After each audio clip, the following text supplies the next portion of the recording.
Davide Ruzzon. Welcome to the Neuroarchitect. Thanks a lot. Thanks a lot, Maria. Please tell us more about your professional journey and the motivations behind your focus on neuroscience applied to architecture. It seems a very simple question, but honestly, it sounds to me as a very, very intricate and complex question. And I I would say that everything started about the interest on the recent interest about neuroscience and environmental psychology too, and science 25 years ago when I started asking myself for which reason, and each couple of years there was a new ism, a new style, a new way to interpret the needs of humans, because the constructivism, the blob architecture, the minimalism. So it's a couple of years, and suddenly sprang out a new adventure, a new philosophy about architecture. So I started I started really be bored by this kind of approach. And so Kind of approach exactly you didn't like? the simple fact that we were going to reduce architecture to objects, to the production of objects, where the styles of architects were the most important issue to be taken care of. So I started to asking myself if there was a way to interpret differently the design. And so the science-based approach gradually resurfaced that as the right way to adopt, to be adopted, to be interpreted, to be in some way put back on the ground, to permit us to design more appropriate way for the users. And after that, more or less 15 years ago, I met Ioannis Palasma in a meeting, in a conference. But it was a festival about books, a sort of festival about books in Italy. And I met him. He was going to present his book before the meeting. I've been speaking with him, for a while before the meeting, drinking a glass of red wine. So suddenly he started saying to me, David, I think you should pay more attention to neuroscience, because I was speaking with him about my interest in environmental psychology and psychology since my childhood, but also in neuroscience you should pay attention to. So I believe that this was around 2006, 2005, when you say about his book. more or less around it was 2013, I think. 2013. And so I started reading Antonio Damasio at the beginning. So I discovered immediately, reading the Descartes error, I immediately perceived that there was something very, very terrific that we have to understand.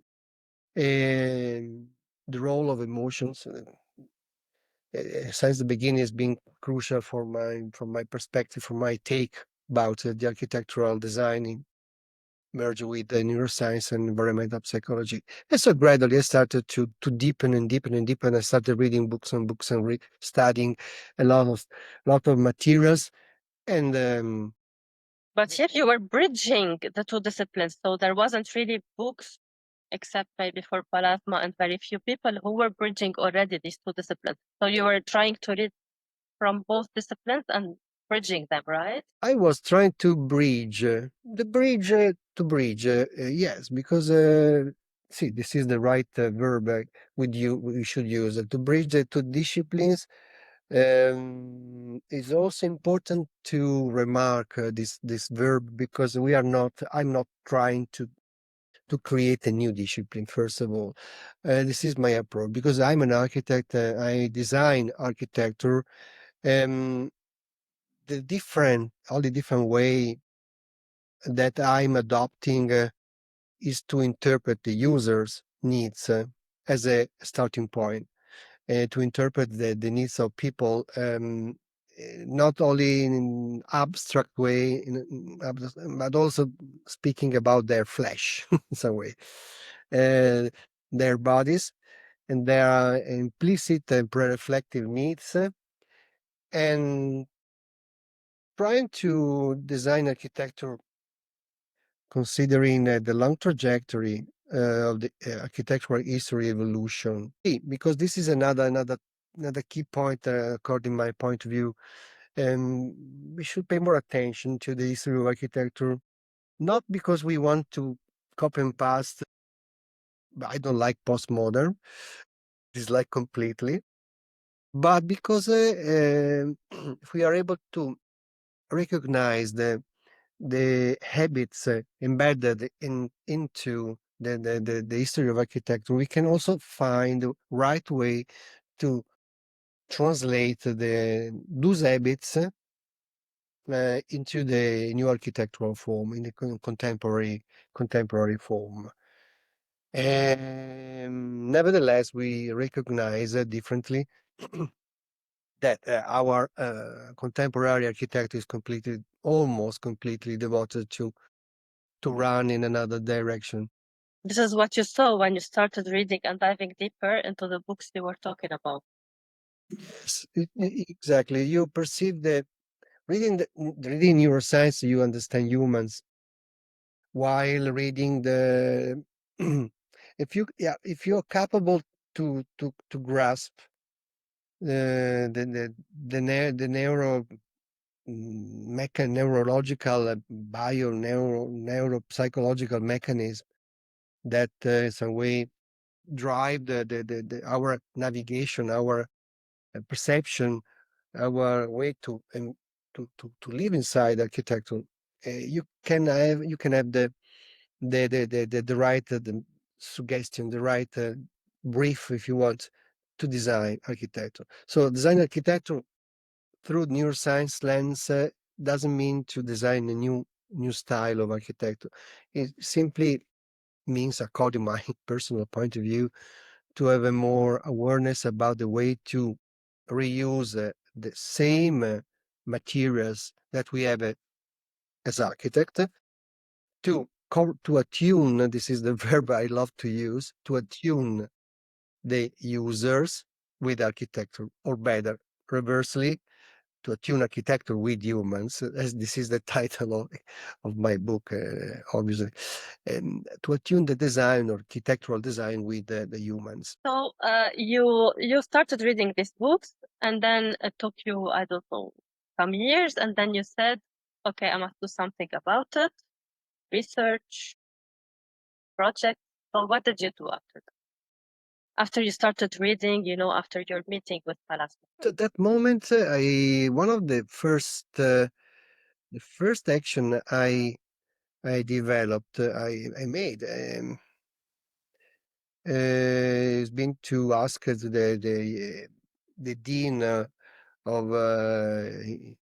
University of Architecture in Venice, IUAV, the University of Architecture in Venice, to establish a new course about this intersection. And Alberto Verlenga, at that time, that occasion, suggested me to establish a new postgraduate course at the university. I started the first year, the 2017, and I started the first edition. Since that moment, we continuously started a new edition. Now we are going to launch the seventh edition.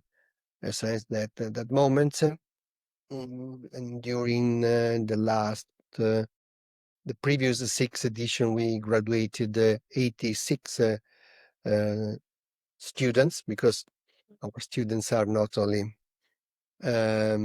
students, they are also professional, they are researcher, and this is the academic side of my life. And the other side is the professional one. And so I'm established in the 2000 exactly, My firm, it is the Tuning Arc TA, and with TA we designed a building. We made consultancies for other groups of designer. Right now, working in the offices design. We are working in station train. We are working residential complexes. So we are working in different. In the past, we have been working also on other typologies, buildings. So we are trying as a group, as a team, to support the other themes and to create a proper background to permit the design to be attuned with human needs in the very, very diverse sectors and fields. So you said that 86 students, professionals, graduated. Compared to the first year, how many students were they? Sorry, I didn't understand. You said 86 students graduated. Mhm. The first year, how many students were they? So the first year you did this. First but- edition. Yes. First edition, we graduated 7 students. The first edition, we started with 7 students. It was the absolutely unknown course. It was a very experimental. In the first edition, we graduated 7 students. Gradually, we arrived to graduating 15, 17, 16, till 19 students in some editions. In progress, we increased the average number of students per year. So surely, but the first obviously has been the most challenging course that we started. And do you have any idea about how many universities are there now that give this course, let's say? Course master. For this, what I know, for what I know, it is the only one the only one annual course. There are many other universities in Spain, in US, in other countries that are establishing courses a little bit shorter. This is the only one annual course that can give 60 credits. It is a master course, postgraduate Okay. postgraduate master course, officially recognized by the Ministry of Education. Obviously, we release a diploma. So this is the first and unique, for what I know, annual course existing in the world till now, for what I know. Very interesting. Yes. So other disciplines, let's say they take a master's in, let's say, urban planning, but they have a course or a continuous in continuous learning. They have a course about it. Whereas this one is neuroscience applied to architecture master. Very interesting. What about what you consider as the groundbreaking activities you did on a local or international level? Activities, I mean, even about, let's say, theories and projects. I cannot judge myself. Maybe. No. What, when you were working, I mean, when you were working, you were very excited to see the results. You were exploring it, you were applying, and you were saying, wow, like uh, you're doing discoveries at the same time. You know, we always have this childish excitement when we discover something we like. From my point of view, again, our we attempt to. So normally we try to gain a common sense of well-being and wellness in for the users, but this is a very superficial description of our gain. So when I try to design, when I try to create a space, I'm not trying to produce a sense of simply wellness or well-being, because it is a too reductive approach. So coming to your question, I feel myself excited, or so I feel myself as mm, satisfied, I would say, when I perceive the way to create the sense of attunement between the the the projection that users spread out during the life, during the daily routines, and during their life, because creating the sense of attunement between the desire that they spread out in terms of emotional expectation toward the space they navigate, and the shape of the room that you create, creating the attunement, the coupling between projection and expectation. Projection and perception. Sorry. Because when you project, do not project simply a ephemeral, abstract desire. You are projecting also interaction, formal architectural interaction within the world.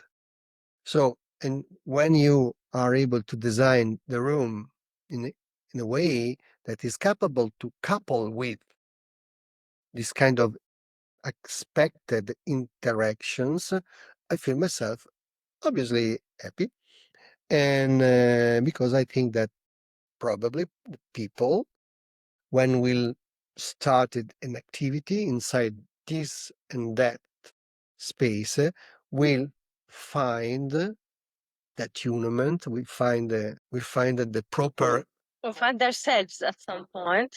the coupling between the projection and the perception, and will find, as you are saying now, right now, themselves, because the I'm writing right now the introduction for a book, and while speaking about this, you find then yourself, because you will find your memory, because the architecture is the memory of your expectation.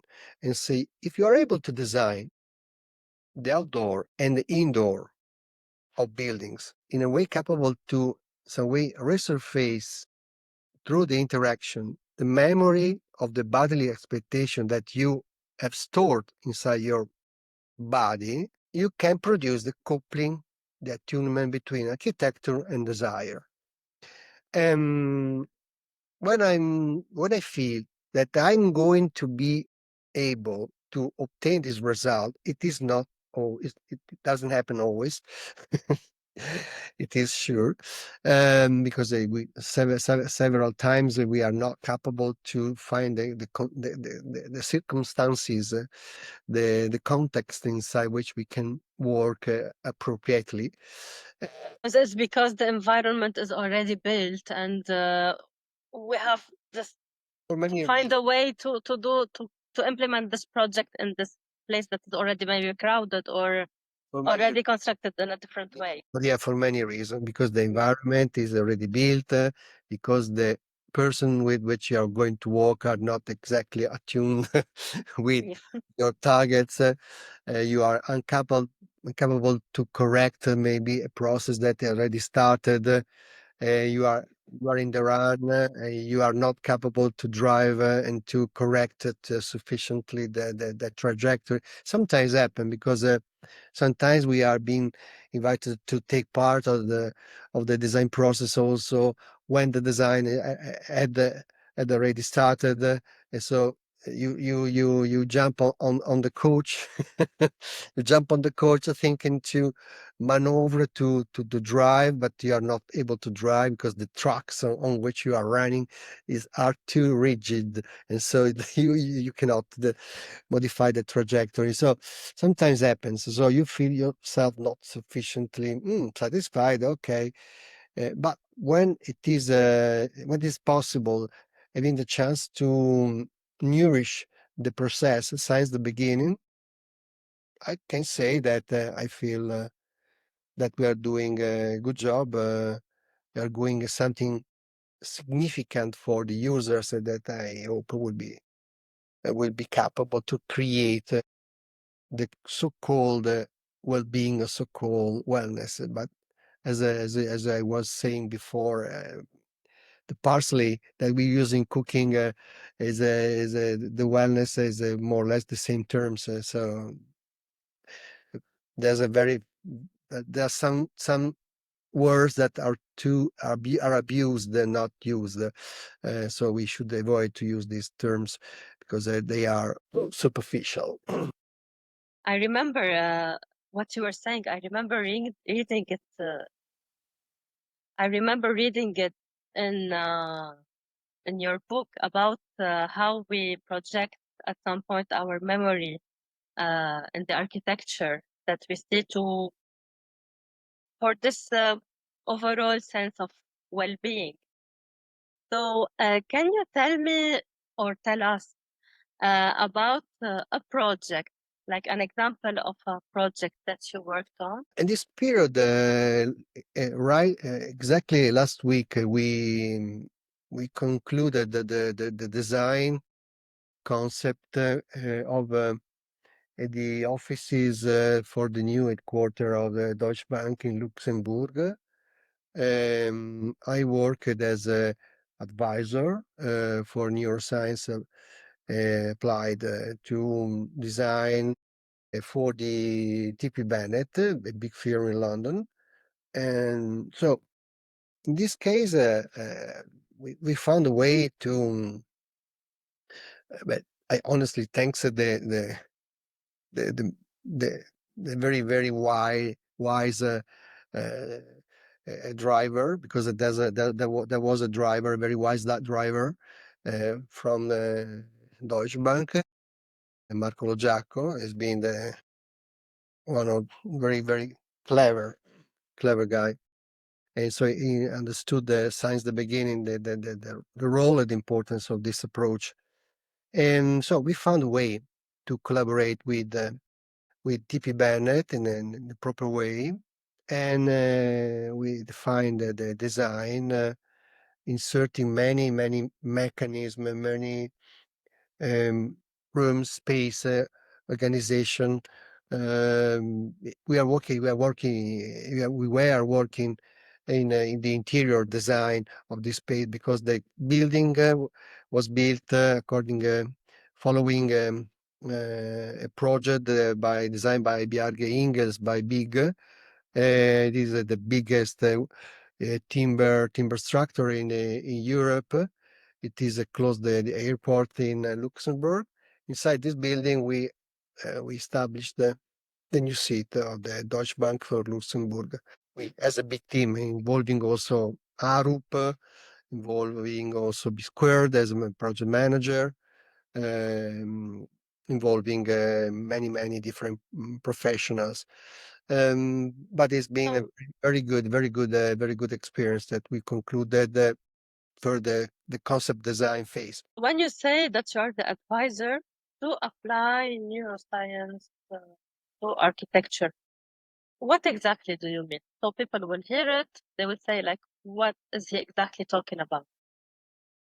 Normally, we make an assessment about the existing building first, understanding the point of force and weak points, force and weak points of each building, each design. If we are working starting from the design, the preliminary design. After that, we analyze the users, creating a profile, creating different profiles of users, and trying to understand the different needs of users, considering also the neurodiversity of them, because we also to consider the neurodivergencies that we have inside the room, but not only the pure neurodivergencies that I like to name as so the different mental profile, different approaches to the navigation of space. How do you examine it? Using what? Using tools, using interviews? We use the statistical data. Sometimes we use the theoretical and the research developed previously for each one of them. And we define the size also of the groups that potentially will be navigating in those spaces. starting from the demographic data proposed by the client. So we can figure out the complexity and the different aggregations of people, of users that will navigate the room that we are going to manage and through the design. After that, we create a brief composed by different chapters. For each one of them, we define some rules, some strategies and tactics to be applied to reduce the impact of the potential risk factor. So my view is that without having the awareness of the relationship between users and architecture, we can create risk factors. If we are capable to depict the potential risk factor, we can also adopt tactics to transform risk factors in protective factors. And this is the general strategy that we use as advisor, suggesting some strategies to tackle neurodiversity, some others to tackle the the role of attunement between expectations and activities and rooms shapes. Otherwise, we produce a sort of detachment in users. The detachment is a cause of stress. So each one of the chapters manage different kind of problems. And so we can also use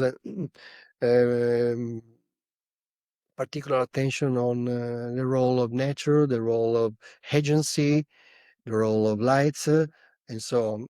We create a lot of, there's a sort of metrics, multifactorial metrics that we adopt, and starting from this segment of the metrics, we manipulate and define tactics capable to nourish a different decision that is translated in architectural decision, in architectural design, architectural solution. And how do you categorize the groups of people, like specifically by character, by age, by function, by There's a lot of 14, 13 different categories.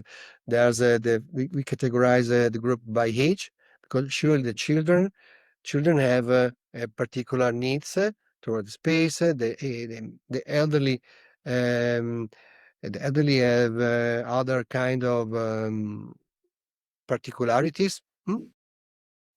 So let's say in the workplace, like you were talking about a project, about a workplace, how would you categorize these people? In the workplace, we not fortunately we do not have children working in the work. Exactly.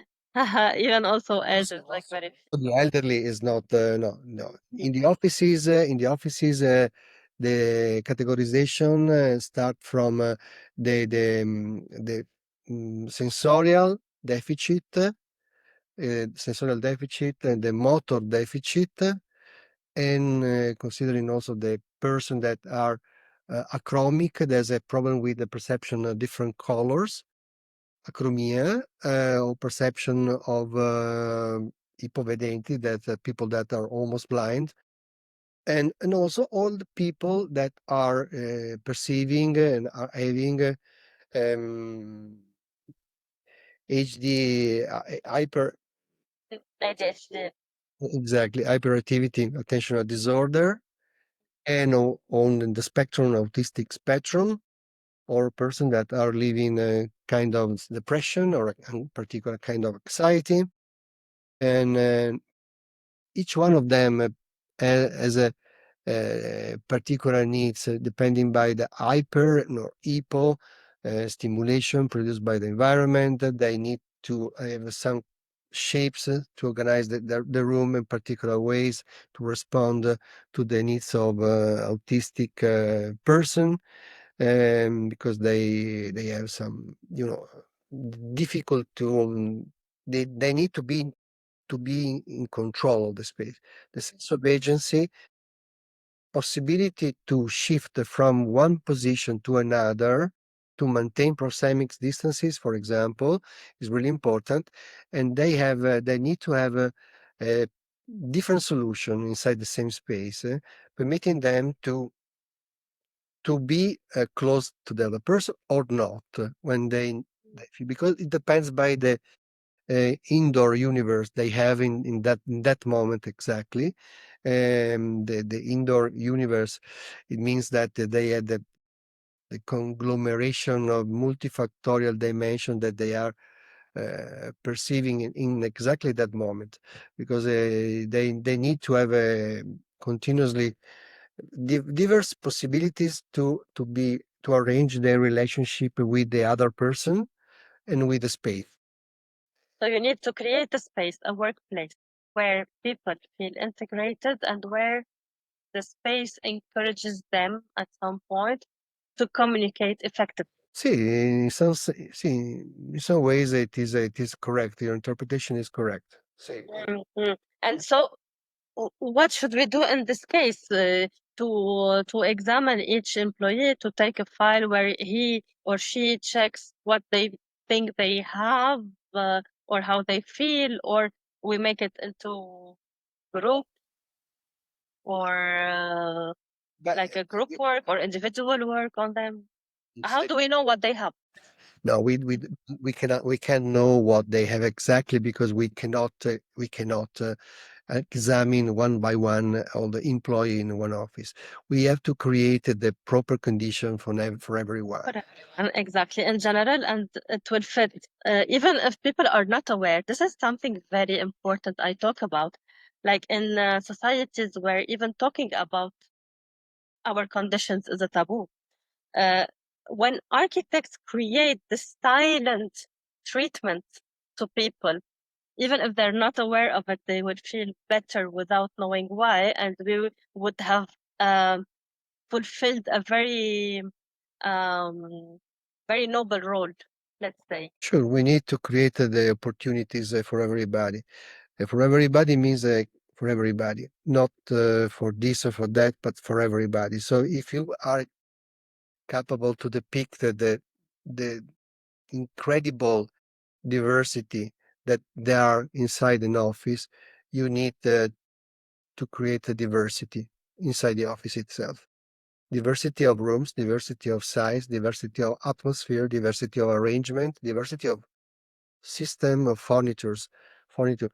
Um, this is the diversity, complexity. Have you worked on a specific case that had like something they wanted to treat with their space, or have you worked, for example, also on a public space? In the public space, no, recently no. No, no. Yeah, in a public space, yes, we are working, because public space I associate a square, but this is the wrong. Now, we are working also in this period with another big firm, an Italian big firm, and we are some way trying to reshape and to rearrange the existing station train of Bologna. Bologna is a big station train. It is probably it is the hub, the most important hub of interconnection, of exchange between the two direction, north, south, and east, west, in Italy. And there's the high-speed train in the basement, and in the upper levels there are regional trains, and the interconnection between the two levels, the two stations, that's in some way two station, because the regional train is very old. It is the ancient and historical station train of Bologna, while the high-speed train has been built by following a project by Arata Isozaki 20 years ago, and now it is a little bit disconnected. It is a disorienting space. It'll be as an anxious machine. And so, It is very interesting, for people, for the audience now interested in Bologna, they can also watch or listen to my previous guest, Luisa Bravo, who talked about working on public spaces in Bologna. I'm working as advisor for Net Engineering, that is the firm in charge to redesign the station train. I'm coming along with them um, to improve the design of the station, considering the neurobiological mechanism of navigation. This is going to be even more challenging than a workplace because transportation is used by absolutely everyone from every background. So See, we have a very different kind of users. We have the travelers and the commuters, and the two families are different because the travelers are in some way looking for novelty, looking for experiences of new of novelty itself. Commuters are looking for more familiarity, um, warm, and the other look for freshness. So there are two different also sensations, but the sensation that are triggered by the users when they navigate the space. that we need to put them to make them exist. Let's say both of them. We need to put them. Any final words or thoughts you would like to tell us? Maria, thanks a lot for inviting me. Speaking about my job and my research, what I can say is that through our efforts, we hope to find a new way to demolish the fences built between disciplines. And we need we need a dialogue between the different disciplines. Disciplines as social science, disciplines architecture, engineering, philosophy. They need to speak each other to create a more clear and powerful awareness about the role of the environment on the people health, mental and physical health. This is The built environment is made of what we see. It's made of the scientific facts. It's made of philosophical theories and applications, and it's made of us as humans. So we need to bridge all this because we're not a part of a thing. We are like a holistic entity dealing with a holistic entity as well around that. sure, I agree. Our behavior is made by the intersection between our history, our relationship, and the environment, wrapping and welcoming, we hope, our relationship ourselves. Davide, thank you so much for this interesting conversation. Thanks. See you again. Thanks for watching us.